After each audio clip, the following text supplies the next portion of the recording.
Hello everyone, welcome in Power Plant Engineering as a elective of 5th semester Mechanical.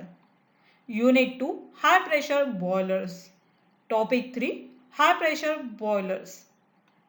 Lecture number 8 prepared by Mrs. Amruta Mulle, lecturer in Mechanical Engineering Department, NIT Polytechnic, Nagpur.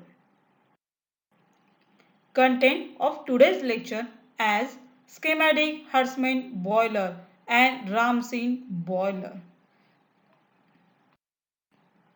Learning outcomes.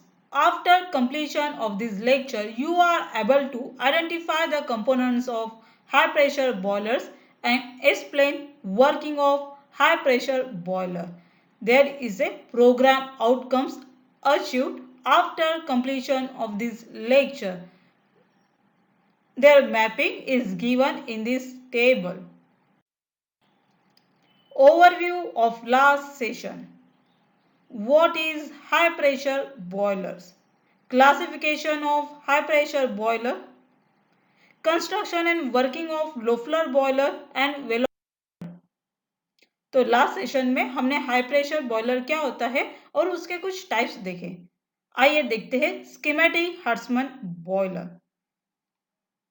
तो ये one of the high pressure boiler है जो natural circulation के साथ force circulation भी use करेगा। तो ये आपका सिंपल बॉयलर है जो स्कीमेटिक हर्ट्समैन बॉयलर है। तो इसके पहले जो हमने देखा कि बॉयलर में वाटर आता है, वाटर का स्टीम फॉर्म कन्वर्शन होता है और स्टीम को हम प्राइम मूवर के थ्रू से इलेक्ट्रिसिटी प्रोडक्शन के लिए यूज करते हैं। तो ये क्लोज वेसल देख रहे हैं, ये पहले भी लोफलर और लेमन बॉयलर में सेम ही था। तो चिमनी रहती है टॉप पोर्शन में, उसके बाद रहेगा एयर प्रीहीटर। जो एयर प्रीहीटर का काम है कि जो इनलेट कंबशन के लिए एयर सप्लाई करेंगे उसको हीटेड करना। देन उसके बाद रहेगा सुपर हीटर। सुपर हीटर के पहले दूसरे जो हमने बॉयलर देखे, जो लेमन बॉयलर है, बेंसन बॉयलर है, उसमें यहाँ पे होता है इकोनोमाइजर। तो यहाँ पे इकोनोमाइजर स्कीमेटिक हर्ट्समैन बॉयलर में यूज नहीं करते। देन सुपर हीटर के बाद रहेगा आपका इवेपोरेटर और नीचे रहेगा कंबशन चैम्बर। कंबशन चैम्बर में फ्यूल और कोल का मिक्सचर होके एयर के हेल्प से हम उसको हीटेड करेंगे, जिसका बर्निंग होगा और बर्निंग की वजह से हीट जनरेट होगी इन वेसल में। तो इस वेसल में जो हीट जनरेट होगी वो प्राइमरी सर्किट से जो वाटर इनटेक आएगा in combustion chamber in primary evaporator, वो हीटेड फॉर्म में स्टीम फॉर्म लेगा। तो उस स्टीम फॉर्म का कन्वर्शन होगा यहाँ पे और फिर उसको हम फिर से इवेपोरेटिव ड्रम में डालेंगे, जिसके वजह से क्या होगा कि वाटर और स्टीम का सेपरेशन होगा। तो हमारे जो फॉर्म की स्टीम है जिसमें वाटर और मॉइस्चर के कंटेंट्स है, और फिर से ड्रॉप डाउन होके वाटर में कन्वर्ट होके फिर से सेकेंडरी सर्किट में जाएंगे और सेकेंडरी सर्किट से फिर से ये वाटर रिसर्कुलेट होगा to the combustion chamber for purpose of increase the efficiency of steam generation. तो इस तरह से इस स्कीमेटिक हर्ट्समैन बॉयलर में प्राइमरी और सेकेंडरी सर्किट होता है जो वाटर को दो तरह से सर्कुलेट करता है, जिसके वजह से इस वाटर में ट्यूब्स जो फ्लो होगी उसका डायरेक्ट कांटेक्ट हीट के साथ नहीं आता और हीट रिडक्शन होता है, जिसके वजह से सॉल्ट डिपोजिशन कम होता है। उसके साथ ही बर्निंग और हीटेड ओवरहीटेड ऑफ कंपोनेंट्स और ट्यूब्स, उसको भी हम रिड्यूस कर सकते हैं। और यहाँ से जो स्टीम फॉर्म हुई है वो सुपर हीटर के थ्रू मेन स्टीम आपके प्राइम मूवर तक पहुंचाई जाएगी। तो यहाँ पे जो स्टीम रिमेनिंग है जो हमने कॉन्सेंट्रेट करके कलेक्ट किया है उसको हम सुपर हीटर के थ्रू से सुपर हीट करके प्राइम मूवर तक सेंड करेंगे। That is a simple working और simple construction of schematic Hartmann boiler. इस स्कीमेटिक हर्ट्समैन बॉयलर में दो सर्किट होंगे, प्राइमरी और सेकेंडरी, जिसमें दो तरह से वाटर को डिस्ट्रीब्यूट किया जाएगा। प्राइमरी सर्किट में वाटर ड्रम से नेचुरल सर्कुलेशन होगा, तो सेकेंडरी सर्किट में वाटर सर्कुलेशन के लिए हम फीड पंप का यूज करेंगे। यही डायग्राम को हम एक कलरफुल डायग्राम में देखते हैं ताकि आपको अंडरस्टैंडिंग लेवल इंक्रीज हो और आपको करेक्ट डायग्राम एग्जाम में बनाने के लिए हेल्प हो। तो ये सारे कंपोनेंट्स हमने अभी देखे स्कीमेटिक हार्ट्स में लाइन डायग्राम में। वही कंपोनेंट्स आपको यहाँ पे दिख रहे हैं। क्लोज वेसल है, सुपर हीटर है, इवेपोरेटर है, प्राइमरी सर्किट से कनेक्टेड है, देन इसका सेपरेशन हो रहा है वाटर और स्टीम का। जो स्टीम बनी हुई है वो सुपर हीटर के थ्रू प्राइम मूवर तक जाएंगी और रिमेनिंग जो वाटर है फिर से रिसर्कुलेट होगा इवेपोरेशन के लिए। है हमारा schematic Hartmann boiler. Now discuss about the advantages of schematic Hartmann boiler. It can use impure water for steam generation. तो यहाँ पे प्राइमरी और सेकेंडरी सर्किट के वजह से इम्प्योर वाटर का हम स्टीम जनरेशन के लिए यूज कर सकते हैं। Water softening plant is not required. Water treatment pH value increase करने के लिए वाटर की हमें वाटर सॉफ्टनिंग प्लांट इंस्टॉल करना पड़ता नियर टू द बॉयलर, पर यहाँ पे उसकी ज़रूरत नहीं है। There is a real chance of overheating of components of primary circuit, distilled water circuit, as there is no danger of salt deposition, hence long life of these parts. तो यहाँ पे overheating of components ये भी avoid हो जाएंगे due to primary and secondary separation of steams and water, and salt deposition is eliminated. So the life of this boiler is longer as compared to other type of boiler. तो आइए देखते हैं Ramsingh boiler के बारे में। तो ये हमारा एक रामसिंह बॉयलर है जो आपको सिंपल स्टीम कंडक्शन और वाटर सर्कुलेशन की डायग्राम शो हो रही है।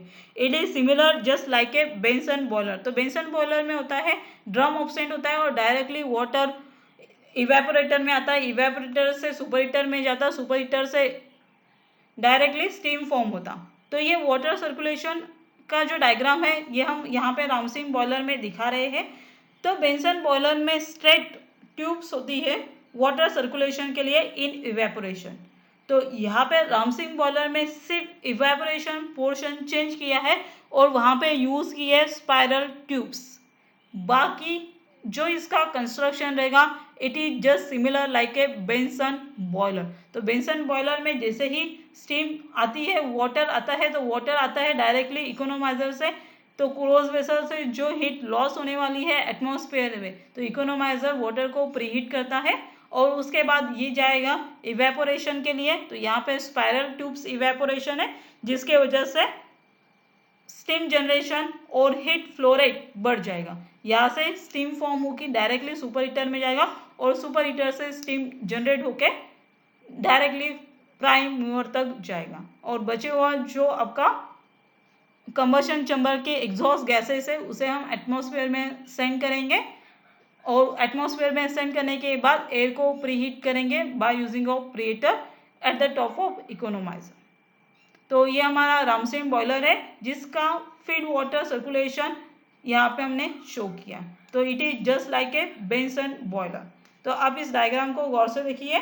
बेंसन बॉयलर में जो इवेपोरेटर सेक्शन है वहाँ पे हमें स्पाइरल ट्यूब यूज़ करना है, बाकी का जो कंस्ट्रक्शन रहेगा इस बॉयलर का सेम रहेगा। तो इस बॉयलर के बारे में हम जानते हैं कि यहाँ पे it is rapid heat transfer rate. The temperature of water can be raise to the critical temperature in the economiser.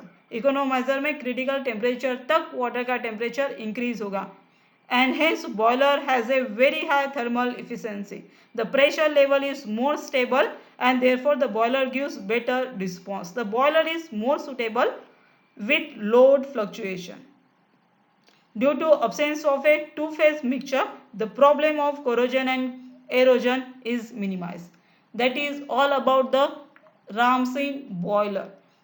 तो ये आपका नॉर्मल बेंसन बॉयलर है जहाँ पे आपको इवेपोरेटिंग सेक्शन में स्पाइरल ट्यूब यूज करना है and that this construction like a Ramzin boiler. So discuss about unit outcomes achieve.